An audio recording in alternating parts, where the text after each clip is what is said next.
எல்லாம் நல்லதொரு வாய்ப்பை வாரி வழங்கிய மாபெரும் கிராமமாகிய எங்களது புள்ளுமடையை சேர்ந்தது மாபெரும் கிராமத்தின் பெருமக்களுக்கும் இந்த விழாவை நடத்தக்கூடிய அத்தனை உயர்ந்த உள்ளங்களுக்கும் நாடக கலைஞர்களையும் நாடக கலைஞர் வாழ்க்கக்கூடிய அத்தனை சுற்றுப்பாட்டான நாடக ரசிகர்களுமே முதற்கண் மனமார்ந்த நன்றியை தெரிவித்துக் கொண்டு வணங்கலாம் எம்பெருமான் விநாயக பெருமானை.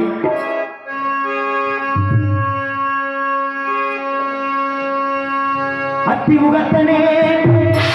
ஐந்து கரத்தனே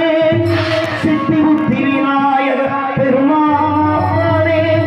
உன்னை சக்தி கேட்டபடி பக்தியுடன் ஆட்கொள்ளுவே கதிகனக்கு நீ என்று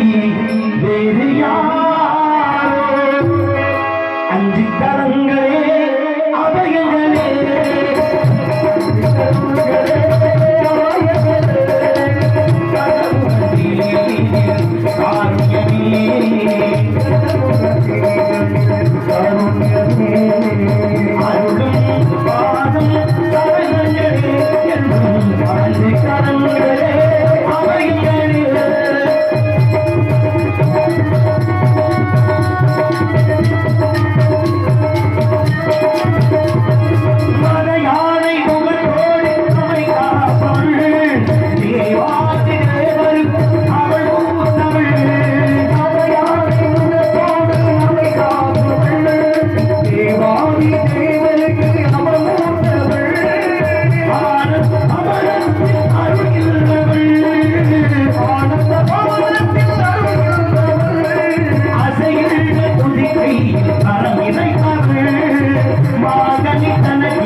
விளையாட்டு செய்கிறார்